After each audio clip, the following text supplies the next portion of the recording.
putting that off for a long time. So now, are you doing other authors? Are you taking new authors, or are you basically? I guess it would be a lie to say I'm not taking on any, but I'm taking on all. That was the impression I had. I don't know why I had so many. You're busy enough. I don't have as much. But the right thing comes along. Well, for magic. Well, right. It's entertaining. Hi, everyone. Hi. Thank you all for coming out here tonight. My name is Jenny, and I'm on the events team here at Books Are Magic. Before we get started, I just want to run by some logistics for you all. We'll be doing a hand-raised Q&A towards the end of the event, so start thinking of questions now to ask. Andrea will repeat the question into their mic to ensure that viewers on the live stream can hear as well. After the talk, Megan will be signing and personalizing books right in that little cubby by the front, which we'll point out at the end too. A public bathroom is by the Moleskine journals on your right, should you need to use one after the event, but we ask to not use it during, for obvious reasons. And if you're joining us virtually here on the YouTube live stream, we'd love to encourage you to buy a copy of Beware the Woman online using the live stream description. Okay, so tonight I'm excited to introduce Megan Abbott and Andrea Bartz, who are here to discuss Megan's newest novel, Beware the Woman.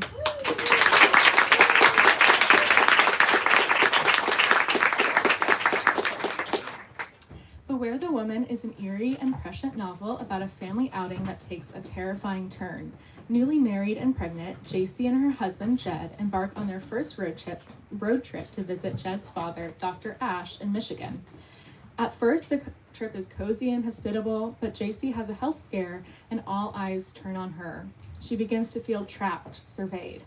Along with whispers about Jed's long-dead mother and a complicated family history, JC is unsure whether her new fears are founded or just paranoia cabin fever. The dense woods surrounding the cottage are full of dangers, but perhaps the greatest danger is inside. The book has already gotten several rave reviews. Booklist calls the novel another knockout performance by Megan, and Publishers Weekly describes Beware the Woman as a spine-tingling suspense that is masterful and provocative deep dive into desire, love, and gender politics. Megan is the best-selling and award-winning author of 11 novels, now 12, and including The Turnout, Give Me Your Hand, You Will Know Me, Dare Me, and more. And her writing has appeared in the New York Times, the Wall Street Journal, the Los Angeles Times Magazine. We can go on and on. And as I mentioned a moment ago, Andrea is here to discuss Beware the Woman with Megan. Andrea is a Brooklyn-based journalist and New York Times best-selling author of We Were Never Here, The Lost Night, and The Herd. Her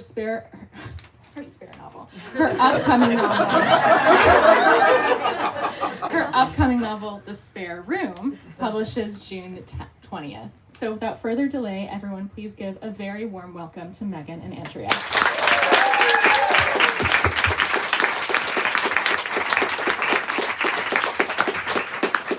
Thank you so much for that intro. Before I dive into all of my burning questions, can we just give Megan one more round of applause? And congratulations.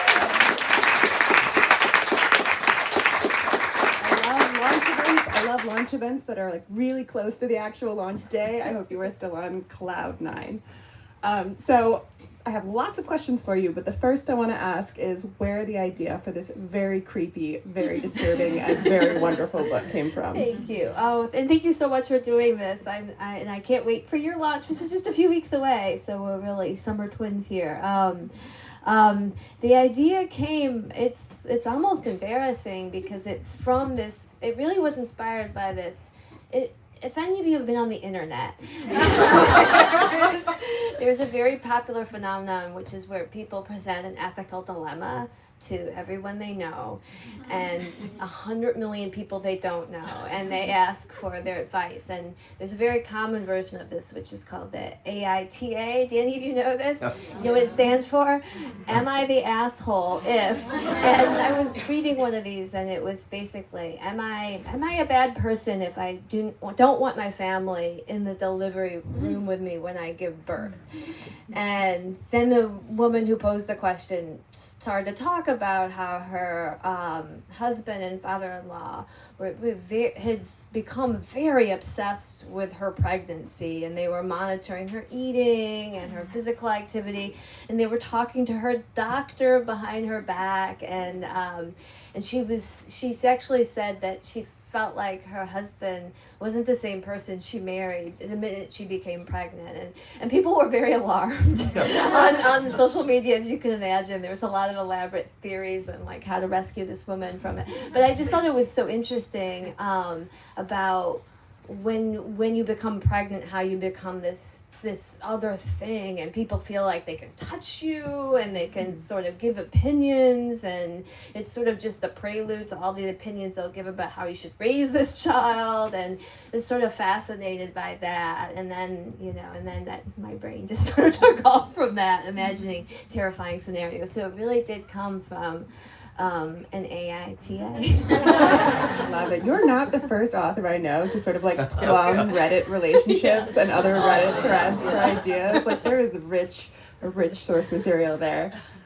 So obviously sort of the space of books and stories and films about pregnancy and about pregnant women. There's a lot of stuff out there. Rosemary's Baby is one of the really well-known ones. Delicate Condition is one of the more, recent big ones. How did you sort of approach it, knowing that you needed to carve out a new space in it and say something new about it? Yeah, I really do think this was the time at which I was writing it. I'm a big fan of Rosemary's Baby, the movie, but especially the book, Ira 11, which is a book I love so much. And spoiler alert, that baby is Satan's baby. And that's not the case with my book, but I was thinking of it in the context of just a lot that was going on in the culture in the last 6 or 7 years, and that there was just a lot of focus on female bodies and female bodily autonomy, and it started to seem like the anxieties of Ira Levin writing that book in the 60s had taken on, what could feel rather exotic then, and sort of be taken to this sort of paranormal place, felt actually quite realistic and possible in our current environment. So that sort of seemed like the way in. And in addition to sort of concerns about regulation of female bodies and sort of that your phone could be trapping you as a woman, there was also the Me Too movement, which was a lot about the female body being this sort of thing that could be, that it was a sort of the mercy, you were at the mercy of everything and everyone. So I think, even though at the time I was writing it, I don't know how it is for you, but I wasn't really conscious that was writing about, but we were all thinking about that stuff. Right. So I think it just sort of seeped in. Yeah, it's the water that you're swimming in. Well, yeah. I will say, as a woman reading it, even though I've never been pregnant, it was terrifying. It was very evocative of all those fears that we just walk around with. So normally I kind of like to start by talking about characters, but in this book, the setting was so vivid and lush and scary and real that it almost felt like a character. It's set in the woods of the Upper Peninsula, which I, as a Wisconsinite, have been to. Yes. Oh, wow. You got it right. Yes. It really is like that. So I wanted to ask why you set it there and sort of how you went about making both the woods, this rural setting, and this house that I could just draw everyone a blueprint of so real. I'm so glad that you know it, because I grew up in Michigan, much more the southern part of the state, the Detroit area, but the Upper Peninsula was a place that they would take you as a kid, they meaning my parents or your school, and it was very exotic. And it just felt like a world apart, because it had, it's gorgeous in the summer. In the winter, it is really quite terrifying.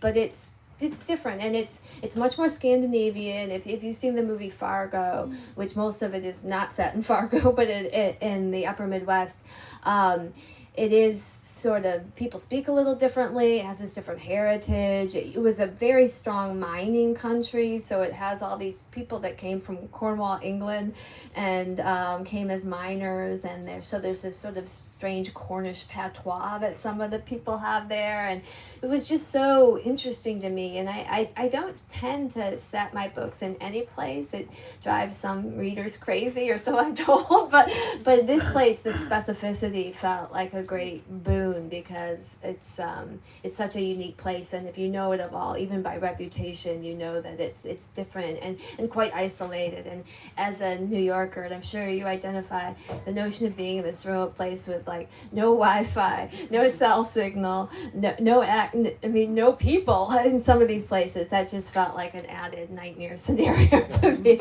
Yeah, absolutely. Well, and the sort of the community that's based there also felt very real to me. I mean, just down to like the baseball caps are always throwing on and off. Yeah.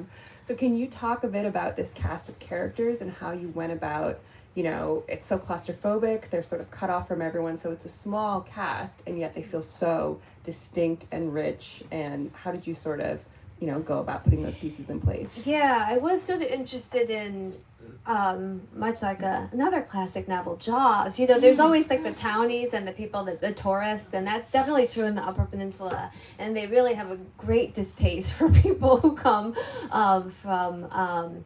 They have all these terms that come downstate and come in the summer or come in the winter for skiing. And I wanted I sort of loved that sort of tension. And there's usually a lot of people coming from downstate to the Upper Peninsula have a lot of ideas that the people in the Upper Peninsula, or the Yoopers as they call them, are hicks and hillbillies, and this is like Deliverance or something, which it's not at all, but sort of playing with that tension for JC and her husband Jed felt sort of very rich. And Dr. Ash, who's JC's father-in-law, who has this house there, is sort of the classic person who has the vacation home there. So he thinks he really knows the area, and he wants to, he has the rifle, and he has the he's the fisherman, but in some ways he's sort of a dilettante in that world too. Mm-hmm. So it sort of, I guess, added to the sense of, for JC, not only does she not quite understand the family history that she's entered into, but the place is very sort of mysterious and eventually quite terrifying to her. Right, and we see her starting to sort of unpeel not just the family history, but also the history of her partner there, and how he's sort of a different person there, and has a past. And I think that's sort of a familiar, scary moment for all of us in relationships, right? Yes. Like I guess I don't know everything. You set it in this really cool house that I loved being inside, and it had this real timeless quality. There's rotary phones that they're dragging around. There's a groundskeeper who's wearing skirts that go down to her ankles. And so sometimes I would almost forget when it was, and then somebody would get a text or something, which I loved. Can you talk about sort of creating that timelessness? It felt intentional. Yeah, it did. I mean, I suppose in part I'm a really lover of Gothic novels of the grand tradition, and there always is like a caretaker, and there always is this sort of sense that modern technology doesn't exist there, and we don't have our sort of tools, and there's always secrets in the house. And if you go down this, people are pulling boxes off shelves, and you're sort of seeing like decades of time go past. So I wanted it to be that way for JC too, and sort of embrace that tradition, but I also sort of that the house would have never changed. Is always sort of one of those classic Gothic tropes, right? That or like Miss Havisham, or Grey Gardens, or any of these sort of updates, and that would be part of it, which is sort of exciting for JC because she thinks she's going to understand her husband's family. But of course it's not all great, what she discovers, so which is often the case, I suppose. Right. I have this theory that like 80% of thriller writers like came out of the pandemic and were like, I'm writing a Gothic. Stared at the same four walls for a really long time. So were you writing this in the pandemic? I completely, which is probably why it's all set in a house. And the pandemic isn't in the book at all, and I will never write about the pandemic because I'm frightened too, but and I don't want to go back there, but it definitely has that. I mean, I do tend to get the I'll take it as a compliment that all my books are rather claustrophobic, but I think this one is particularly so, because I like to sense that sort of walls closing in feeling, I think, that we all experience, and is very, sort of very Gothic trope is one that I experience daily. So yeah, we know, we're very familiar with that feeling now. This is sort of a small detail, but I loved that the husband was an artist who works in neon. It was just this really interesting detail where he's kind of a sculptor, he's kind of an electrician. And I just wanted to ask, like, what did that tell us about his personality? Why did you make that choice? And did you have to learn how neon welding works? Yes, I can make a neon sign for you right now. No, I was so interested. This was sort of a random event, but I was at a dinner party a few years ago, and I met someone whose brother was one of the last people who had been trained really by one of the great neon artists, because of LED lighting, this sort of grand tradition of neon signs that we know from the mid-century, the sort of great diner signs or the Las Vegas signs, that's sort of been erased. And so she was telling me about how he had studied at the feet of the master, and I thought it was so interesting. And just what you said, that for Jed, whose father is a doctor, he's a tormented person in many ways, and I think there's really is a yearning to be an artist. And there is so much art to neon, but there's a scientific part that I think is to appease his father, that there's chemistry involved. There's this, it's sort of, it's always, I don't know how it is for you, but like you sort of randomly assign these jobs, because we're writers and we don't know how jobs work or regular jobs. It's always the same. What are people going to be doing in my book? I don't know how any job works. So you pick it kind of randomly because someone tells you about this job, but then it sort of seemed to have this meaning for Jed. Yeah. Well, and I love too how it's such a sort of an old-fashioned profession, and it has this retro feel, and yet they go to this place that's sort of lost to time, and the past is coming back. So so that's a better answer. That's right. It works on every level. There was one line that I want to ask you more about. There are many lines I would love to ask you about, but there's one I'm going to ask you about today, which was the anger and the fear, JC, they're the same. And this was JC, our narrator's mom, kind of setting her straight. And I thought that was so interesting because, I think we all as women and non-male genders know what it's like to have fear, but we're sort of cut off from our anger or not allowed to experience anger. Can you talk a little bit more about developing that theme and also like where this line sort of popped out from? I was thinking a lot. I mean, I guess it's been a very fearful time for all of us these last few years, and certainly was thinking about it a lot. But I was thinking a lot about, I don't know how many of you remember the sort of popularity of this Gavin de Becker. Do you know that? So I knew you would know, Helen. But he was a dominant figure. If you grew up in the 80s and 90s, it was always on Oprah, and he wrote this book called The Gift of Fear, and it was very much for women, about how women instinctually know when they're in danger. They're sort of socialized to make nice and be polite and not sort of follow the fear where it would normally take them. And somehow that was just coming into my mind so much with all the things that were going on in the world in the last few years, and how how hard it, for so long women were so socialized not to express anger at all, and that in some ways they are very much these merged things, and they become the same thing, and it's much more acceptable for women to express fear or anxiety or anything than the deep rage that we know all women have. And JC's mom, is sort of the voice of woman who's been through a lot, and it's always and JC is very much in a love bubble, as they would say on reality television. So I think she's trying to knock her. You got to listen to your instincts, and so they said, I think that all sort of came together in that line. Did anything surprise you while you were writing this book? A lot, I think. I mean, I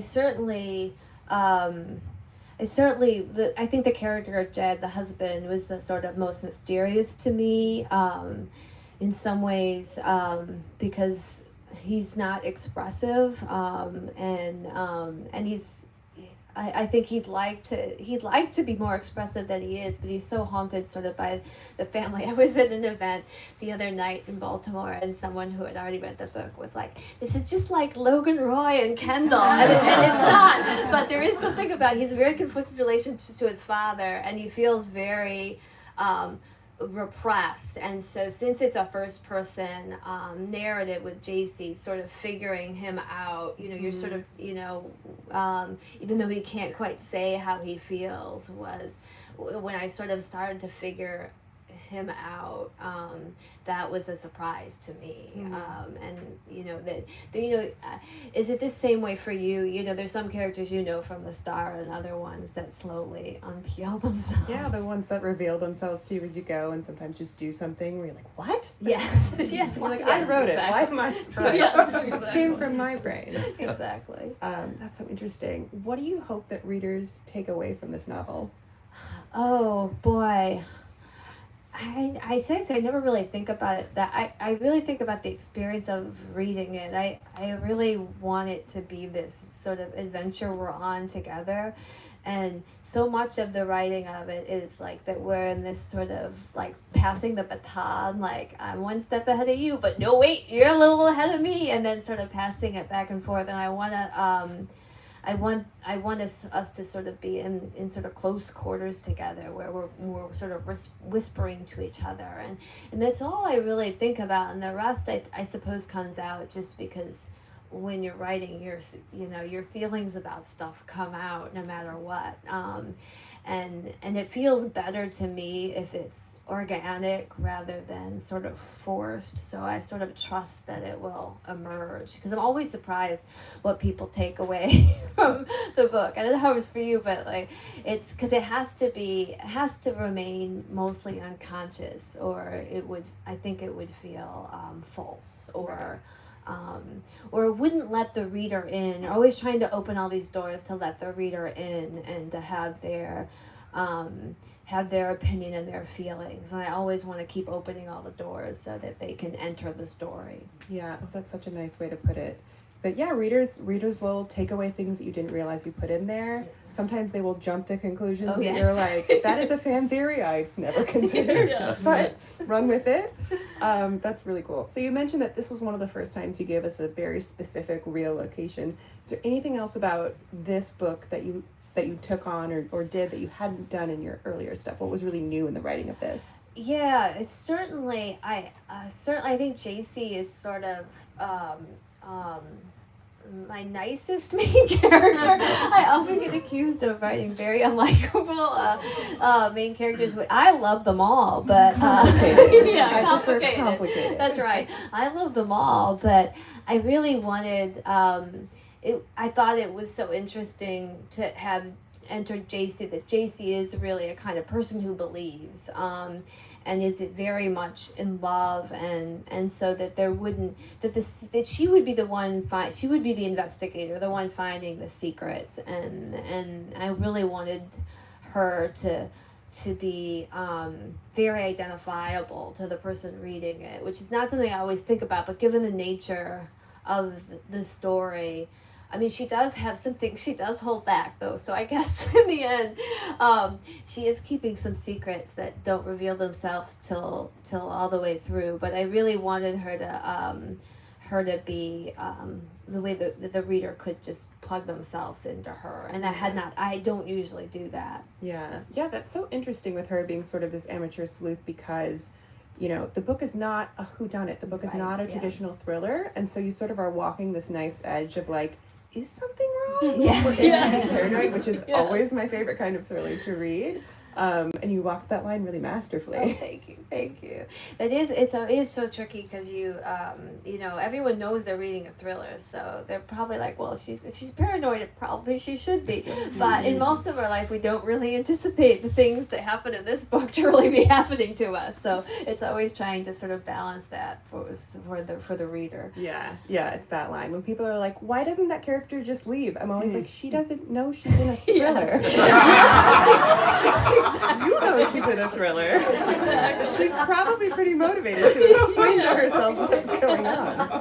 exactly. Also, it wouldn't be much of a thriller if you just No. you know, neither here nor there. So I have another congratulations to give you, which is that I saw that this recently sold film rights. And most excitingly, when the strike has ended, you will be writing the screenplay, adapting it yourself. I'm excited. It'll be a feature, which I've done some TV, but this will be a feature, which it seems made for, because you can only carry this on for so long, the story. But I'm excited about it, and sort of, I do think of it very visual. It's a pretty visual book in many ways. So getting to sort of right into that. So knock wood that the strike will, and sometime in the year 2025 is what it's looking. But yeah, it will be really exciting. Very exciting. Congratulations. Thank you. Well, let's talk a little bit about craft. Are you a plotter? Are you a pantser? How do you sort of go from that little idea while you're late night trolling AITI to a book? I'm more of a plotter than a pantser. It's a terrible term, pantser, isn't it? But I usually have broad strokes plot. I usually have like 3 acts in my head, and they can change, though the ending doesn't usually change that much. But so much of the fun of it is figuring things out along the way and having things surprise you as you know. So I try to be open to that, but I do like to sort of know the basic movements. And then within that, though, because I do write so much from character, there's always things that end up having to change. How about you? Oh, I'm like chaotic neutral. I start with sort of a general premise, and then I write a very, very bad first draft with like a lot of doubt that I'll ever finish it. And it somehow becomes a book. So hats off to you for being more organized. When you're in writing mode, are you like a daily word count person? Are you very, organized? Do you have a time goal? I used to have a daily page or word count, and now that was sort of when I had a more of a day job, or now I write all the time, all day, every day. But like often to no avail. Like I really do cut so much, and once I do start writing, it is chaotic in the way you say, and things sort of change, and I've written so many 100 pages of novels that I abandoned, and so I never really need a word count. What I really need to do is a useful word count. Words I can actually use. Different thing. Yeah. What's sort of your go-to approach for if you're hitting quote-unquote writer's block? A daytime movie, usually a horror action movie that is very spectacular. I like Liam Neeson action movies, usually pretty good. Or definitely any of the horror movie sequels where they make it more violent each movie. Because I don't want it to like get in my head. I don't want it to be thoughtful and nuanced. I want it to be like extreme, sort of take me out of like solving the plot problem, and lots of walking also. Because I don't know how it is for you, but that's really when you're doing the best writing is when you're walking, because you get so locked at the computer about the problem, and the minute you step away. But yeah, movies more than anything, and it was actually the early days of the pandemic when the theaters were closed, or when the hardest, because watching a movie at home is great, but it doesn't compare to that. You want the sound, you want the sensation, you want people screaming around you. Wow, like physically going to a movie. Do you have a memory of like something you went and saw during the writing of this that like just shook things up? Oh gosh, I feel like Midsommar. Yeah. That deeply traumatized me as well, but that was definitely one that, like, wow. And that's sort of, I suppose, an example too of if any of you know it, it's like a small little story about a breakup, but it gets really intense and extreme. So I think it's that. Yeah, I always call it my Don Draper rule, because if you remember Mad Men, Don Draper, when he was trying to like figure out a pitch, he was struggling. He would always go to an afternoon movie on Mad Men. He would see Planet of the Apes or 2001, or and I always thought that was a good bit of advice. That's great. I'm going to try that. Because, yeah, it's like you're living in this other world for 2 hours. Yes. And then you come out, like, squinting into the sun because Yes. it's still daytime. And it feels a little illicit to go in the daytime. I should be writing. And so you feel like it's almost like going to a porno movie or something. Kind of. But I don't do that. I do that all at home. Good choice. Very wise. That's the way to do it. What was the character? That threw me off. Was there a character that you really enjoyed writing, or every time they were on the scene, you just sort of fell in love with them all over again? Yes, Mrs. Brandt, who is the caretaker, was the one who was nearest and dearest to me. It's definitely because she's holding the most secrets, and I was really, in some ways, and this isn't a spoiler at all, but there was so much going on with all the Me Too flood of stuff that just seemed to be all over the news for 2 years straight about how older women were complicity with the way that younger women would be treated. And it always felt like it was sort of unfairly captured, as if this were a simple thing, and it always seems so much more complex, and women across generations with the worlds that they came up in are so different, and the things that they've gone through. So I as she who's sort of older, she's really more, JC's mother's age and has been through a different world. So that she was really interesting to me to kind of unpeel, and especially because she also is carrying secrets. So finding ways to sort of convey her were really interesting. But I felt like I knew her from the start. I've known those women. Oh, interesting. Yeah, as a reader, I kept sort of having that experience of like, friend or foe? Yeah, exactly. Do you like this? Yeah. Is she okay? Yeah. Is she helping her? So that's really interesting. I have 2 more questions for you, and then we're going to open it up to the audience, so again, start thinking about what you are dying to know that I haven't asked. Is there anything that you have read or watched or listened to, movies, TV shows, books, etc., that you are excited about and want to recommend? Yes. Oh, I just, because it comes out in July, Laura Lippman's new novel, Prom Mom, which is incredible. And the most shocking ending of, and I mean, we read these all the time. It's very hard to be surprised when you write these things, but it really, and it is set during the pandemic, and it makes great use of the pandemic for like erotic effect. It does not sound possible, but it's true. And it's great, but it has this completely, I don't know if and this isn't a spoiler because the title is Prom Mom, but you remember that era when there was a very famous case, but there was not more than one of young women giving birth during prom, and that's sort of what it's based on. But it's an incredible book, and it comes out in July, and I'm sure you can pre-order it right here. So that was great. Okay, wonderful. And my last question, and you can sort of answer it in any way, is like, obviously you have, after the Guild, you'll be writing the screenplay, but what is next for you? What's on the horizon? I'm in the early stages of a new book, which also will be set in a real location. It's the first book I've written that I'm going to set in my hometown of Grosse Pointe, Michigan, which is, if you know it at all, you only know it from the Virgin Suicides or Grosse Pointe Blank, which are the...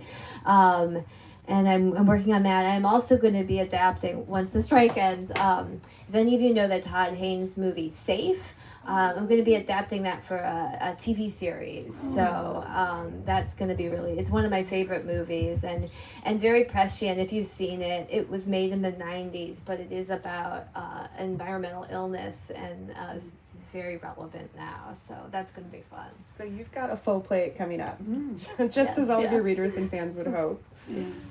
Amazing. All right, well, who's going to be the brave person to ask a question first?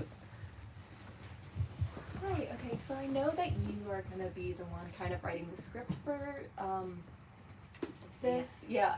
So I was wondering, like, are you already thinking about it? And if you are, is there anything you anticipate will be kind of tricky translating into a script?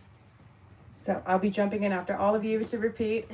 So as the person adapting this script, or adapting this book into a screenplay, is there anything that you are already thinking about how to lead to change? Yes, because it is tricky, especially first-person novels, because there's a lot of it is so interior, and a lot of this is JC thinking, and and her following her fears and tracking them. So how to convey that in some way? You think, oh well, actors do that, but that's that's not enough. You have to sort of create. So a lot of it is thinking of ways to bring the viewer into JC's experience, and especially in ways other than through dialogue. So when I do work on scripts, I read a lot of scripts of movies I love to try to figure out how they do it. And there's also things in this that have happened in the past that are revealed, and you want to try to be creative about that rather than just sort of flashbacks they do often in movies, and sometimes they can be ham-handed, so you're sort of trying to think of ways to sort of do that where it doesn't feel like this sort of, now we're going to do a 10-minute flashback to help you explain, so a lot of it's just figuring out different ways. One of the beauties of scripts is that, though, there's so much you can do visually that takes 20 pages for us to write, like to sort of get the reader in this place and to set the scene and the smells and the sights and everything, and it's so much easier in a script. So there's some stuff there's some shortcuts there too. Can you share what scripts you've been reading to sort of get in the mood? I did read the script for Midsommar, though I will not be following it because it's very much gorier than this book.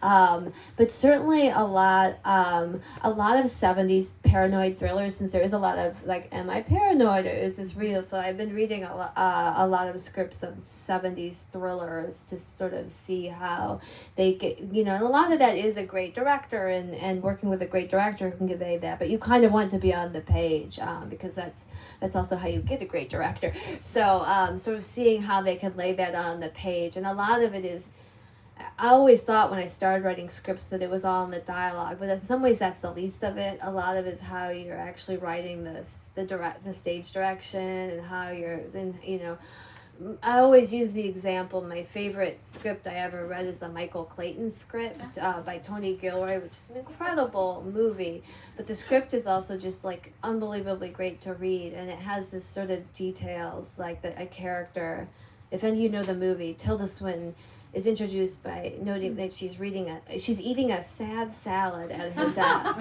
It tells you so much about that character, and so like trying to steal tricks like that is, oh, that's spooky.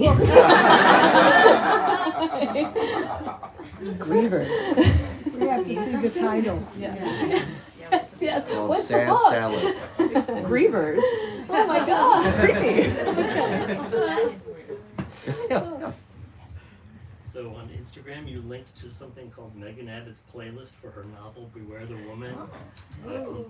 Tell us what this is, and should we be listening to Philip Glass while we read this?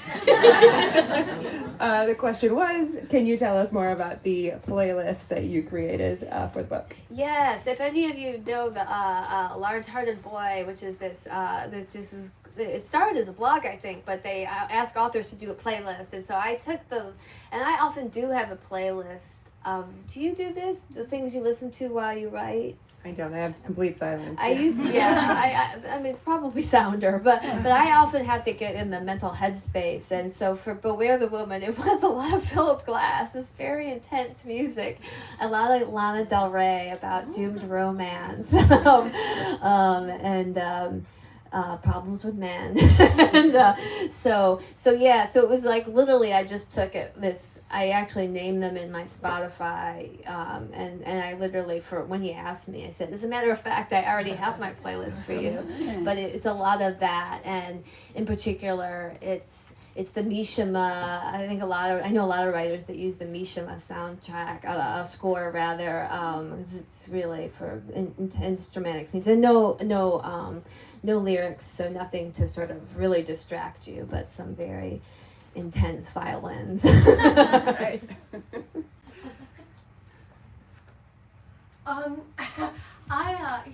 You mentioned that you leave behind a lot when you're writing, like big chunks, 100 pages here, 100 pages. Do you recycle, or sort of, or? In leaving behind huge chunks, like 100 pages here and there, do you recycle or is it gone forever? I always say I'm going to use that, and I even sometimes call it a file to be used for something else. This is a great scene, and I have to find it, and I never open those files. So, but I do sometimes think that they're all used, like they're mentally they're getting you to a place you need to be. So even if you throw it out, it has a use. That's what I tell myself. But it is distracting. Have you ever abandoned a novel? I haven't abandoned an entire novel, but I do write myself into corners quite often and then have to back up and try again. Yeah, it's distressing. And sometimes for me, it's sort of, it just doesn't take off. And then it's often the wrong point of view or the voice. And sometimes you can go back and change that, but sometimes you just don't even want to touch it again. That's good. They say no writing is wasted. Yes, always that's what we tell ourselves. So that we can sleep at night. Exactly. Any questions? Other questions? Jonathan. I was thinking how you always have said that you are in love with your worst characters. And I find that interesting in terms of how writers don't find their worst characters or their evil characters to be that. Could you talk about that a little? Could you talk about being in love with your worst characters, quote unquote? Yes, they're my favorite ones to write, for sure. They're thrilling. I mean, you get to do whatever you want. They do anything they want to do. I mean, who doesn't want to live in that world? And then you try, and then inevitably, in some ways, when you create them, they just need to do this bad thing or a couple bad things. So they're just this thing, they're just going to do the thing that you need them to do. Usually kill someone. but then you're trying to find them, and then you give them these other qualities or these other, reasons. It's that famous Renoir line, everyone has their reasons. And so then they start to become so interesting because maybe they don't really want it to be bad. It's just they're drawn this way. And then, so then they're great. I remember my last book that turned out, there's a very malevolent character, a contractor, not that we've ever had any malevolent contractors in our lives, but he was my favorite character to write ever because he just did whatever he wanted, and he just sort of swept through life. It's just as a fantasy that you could just take what you wanted, tell people what you thought of them all the time, just plow through everyone, have sex with anyone you wanted, and no consequences at all. Well, he has some consequences. but in fact, in this book, there's some consequences too. But I love that energy, and they're just the best. As you know, Jonathan, we both love film noir, and those are some of the greatest characters ever. Are the villains, the femme fatales of film noir. I always say that the reason that thriller authors are just the nicest people you'll ever meet is that we have this really healthy outlet for all our wish fulfillment and our rage and our frustration. We have a really safe place to put it. Exactly. Any more questions? I have another one for you about being from the Midwest, like myself. I find that a lot of authors of psychological fiction in particular are from the Midwest. And I have my theories about why that is, but I'm curious if you do too. I want to hear yours as well. I mean, I do think it's sort of the mask of the Midwesterner, because there's this reputation that we're very nice, and really not nice at all. It's sort of there's a Southern version, which is bless your heart, which is like, for years I thought, oh, isn't that nice? And then, so you're sort of always presenting, you're always sort of wearing a mask. And I do think that you can get, the Midwest is filled with really bizarre crimes. I think of a particularly unique variety. Maybe it's the climate or something, but I do think there's just a lot of, it's very cold. People build up a lot of anger over the long winter months, and I don't know, it feels like it all has to kind of explode at a certain point. What do you think? Yeah, no, I agree. I think it's that sort of, we grew up in this stiff upper lip, situation, and so we all get really good at like subtext and reading a room, and it's even, I mean, it even puts Southerners to shame because they can say, you know, oh bless her heart, but a Midwesterner won't even need to say anything. Just well, that's interesting. Yeah. And it means and it just means so much. So yes, that's the Coen brothers really understand as Midwesterners, as Wisconsiners, I believe. Yes, or maybe it's Minnesota. I think there might be Minnesota, but yes, but I do think that's exactly right. There's a lot between the words. Exactly, a lot unsaid. I think do we have time for one more? Josh. So, if you had the opportunity or the mandate to write something that's entirely different from anything you've written before, what would you have the impulse to write? Oh, that's a great question. If you had the mandate to write something totally different from what you've written before, what would you write? Oh, I wouldn't say it's totally different, but I've been reading a lot of Jim Thompson novels lately, and what I'm saying this is Charles's Hard Case Crimes Department, but I would love to write like a real pulp, really seedy, disgusting pulp novel. and I mean that's not that far from some of my earlier books, but I would really like to like no holds barred, preferably a sheriff like in the Jim Thompson novels who kills a lot of people. That would be what I would do. Is your editor here? I'd like to have a word. It's a terrible final answer, I know. I'm sorry, but it's true. And then we're done. Well, thank you both so much for such a great conversation. And I wanted to thank everyone for coming out here tonight and having such a full room. It's been really wonderful. And thank you everyone who asked questions as well. As I mentioned earlier, Megan will be signing and personalizing books. My coworker Jules is pointing to where that is right now. It looks like she's just pointing to a wall, but there is a little cover there. So we just ask that you line up along the center aisle, and my coworker Margaret and I are going to start breaking down the chairs so we can all get out here in a timely manner. Okay, that's all. Let's give these last